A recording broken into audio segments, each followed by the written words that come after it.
maging full-fledged surgeon, kailangan pumasa ka sa Philippine Board of Surgery. Ayan, pagka nakapasa ka na sa Philippine Board of Surgery, magiging fellow ka na. Yan. Automatic, pwede kang maging fellow, pero hindi sa Philippine Board of Surgery. Basta nakapokera ka ng experience ka, ayun lang. Hindi lang ako mag-period. Pero ngayon, pokera ka naman ang hindi ka pa sa surgery. Hindi pwede maging fellow. Kung ano tinatawag yung fellow, pero hindi diplomate ko. Kung ikaw ay pasado sa board, fellow ang tawag sa yung diplomate.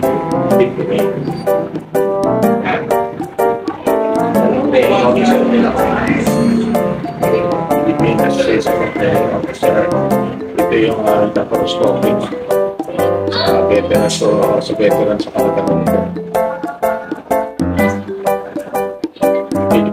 Isang pero ako ng Manila, kaya Philippine Society of Surgeons sa Manila ako. Training officers. Ito yung Philippine Society for the Surgery of Trauma. Si Teddy Elgose, yung sekretary ng health ngayon, siya ang namin doon sa Philippine Society for the Surgery of Trauma.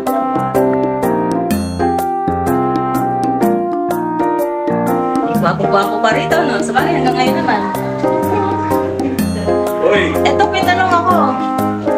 Bakit sa dami-dami ng pinag-aralan nyo, sa tagal-tagal nyo nag-aral, sa dami ng ginastos nyo, bakit nyo mas pinili na magbigay ng libreng serbisyong medikal? Eh, paano kaya yaman?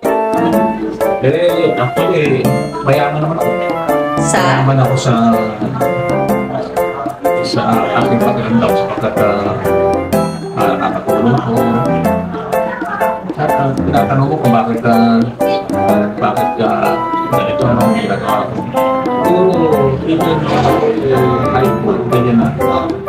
Nakita sa isip ko yung gusto ko maging doktor at gusto ko tumulong. To serve humanity. Parang gano'n. Lagi sagot pag in-interview na ipasok mo sa College of Medicine. So, pwede naman to be a doctor sa'yo.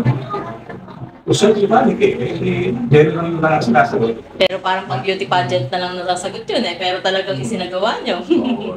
Even hindi pa ako nasa political arena, talagang ginagawa ko na yun. Maging sa ibang lalawigan, ibang bayan.